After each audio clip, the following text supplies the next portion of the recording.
राखी पहलवान है, देश की बेटी। दरअसल क्या है कि पूरा देश मेरे इंस्टाग्राम के माध्यम से, क्योंकि घटना 16 तारीख की है, पूरा देश लगभग पूरा समाज ये बात जानता है कि एक 4 साल की बच्ची के साथ कितनी दुखद घटना हुई है।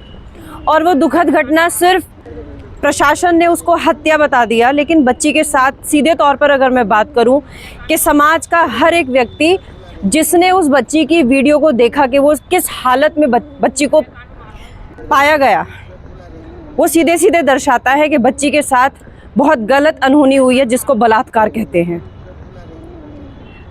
बच्ची के प्राइवेट पार्ट्स में से ब्लड आना, बच्ची का निचला हिस्सा निर्वस्त्र होना, बच्ची का इतने दर्दनाक तौर पर पत्थरों से मारा या जिस चीज़ से भी मारा, बच्ची के जबड़े को तोड़ दिया गया। नीचे का पार्ट सिर्फ निर्वस्त्र होने का क्या मतलब है? मुझे ऐसा लगता है अगर समाज में हर एक व्यक्ति, हर एक महिला अगर ये समझ सकती है ना कि उस वीडियो का क्या मतलब है या वो वीडियो क्या बच्ची की स्थिति को दर्शाता है, तो हर कोई जानता है कि बच्ची को न्याय नहीं मिला। ये हत्या नहीं, ये खाली हत्या नहीं, ये बलात्कार था। और उस दरिंदे ने इसको बलात्कार करके बच्ची की जितनी दुखद बेरहम हत्या की है, मुझे ऐसा लगता है कि उस बच्ची को न्याय नहीं मिल पाया। जी, प्रशासन का क्या रवैया है इसमें? देखिए, प्रशासन का रवैया अगर मैं बात करूं कि प्रशासन, जिस समय मैं थाने में पहुंची, मैं एक महिला हूं, मुझे ऐसा लगता है कि मैं जिस उम्र में हूं सक्षम हूं आवाज़ उठाने के लिए। मेरे साथ और महिलाएं भी थी, एक महिला और थी, हमारे साथ कुछ भाई थे। मेरा ऐसा मानना है कि पुलिस का बर्ताव अपने आप में बहुत कुछ दर्शाता है कि अगर हमारे साथ जीते जी बदतमीजी हो सकती है, तो वो छोटी सी 3-4 साल की बच्ची को क्या ही न्याय दिलाएंगे। पुलिस को व्यावहारिकता सीखनी चाहिए, आम जनता के लिए सांत्वना होनी चाहिए। आप दुख दर्द या न्याय तो बाद में दिलाएंगे, पहले आप आम जनता से आपका व्यवहार कैसा होना चाहिए। मैं इसकी घोर निंदा करती हूँ कि पुलिस को सबसे पहले व्यावहारिकता ज़रूर सिखानी चाहिए, खास करके बेटी के मामले में या महिलाओं के साथ। तो पुलिस का रवैया तो मुझे बहुत ही दुखद कि पैरों में गोली मार के हाफ एनकाउंटर दिखा दिया। और जब एसीपी साहब का बयान जो सार्वजनिक उन्होंने किया, क्योंकि मैं 2 दिन शांत बैठी थी कि मैं भी वही चाहती हूँ कि बच्ची को न्याय मिले, बच्ची के परिवार को न्याय मिले। जिस पिता की बेटी, जिस माता की बेटी, जिस परिवार की पली पलाई बच्ची चली गई, वो 3-4 साल की बच्ची ने क्या जीवन देख लिया, और क्या उसकी गलती थी कि उसको अगर मौत भी आई तो इतनी दुखद मृत्यु उस बच्ची की कर दी गई।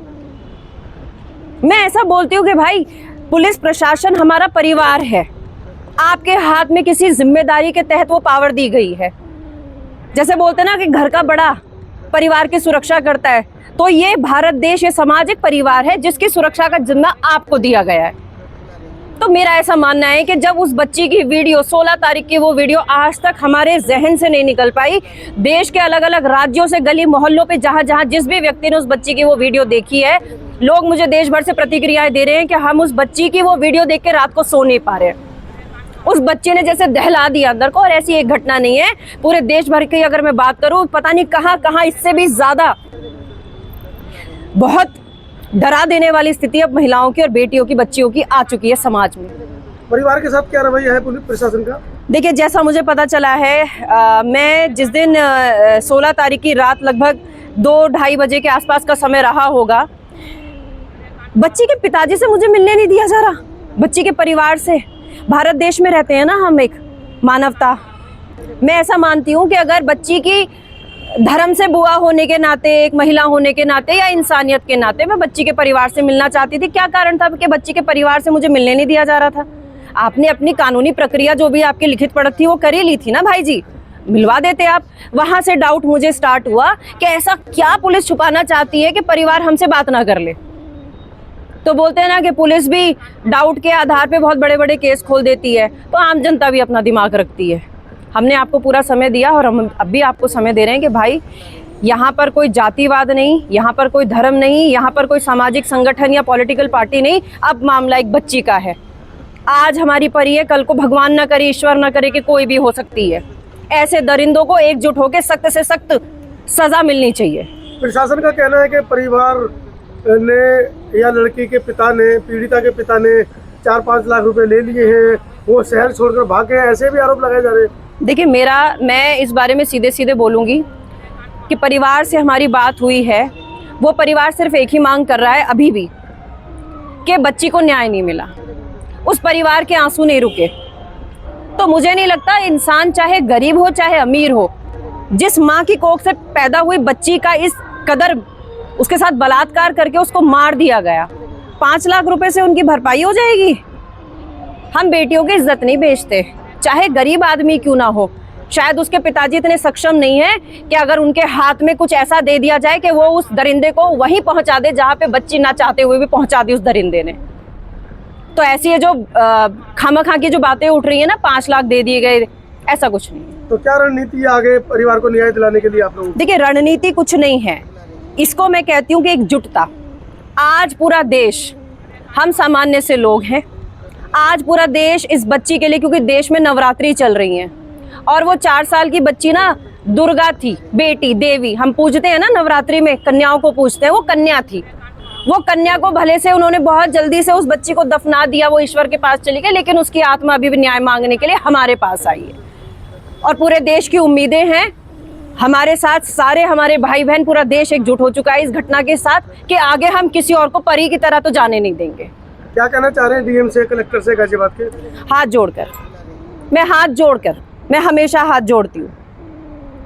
दुख मुझे तब होता है कि जब आप जनता की जो उम्मीदें हैं उस पर खरे नहीं उतरते, क्योंकि न्याय देना आपके हाथ में है। आम जनता को वो पावर नहीं दी हुई है। हम आवाज़ उठा सकते हैं, लेकिन इंसानियत अपने अंदर थोड़ी सी बचा लो।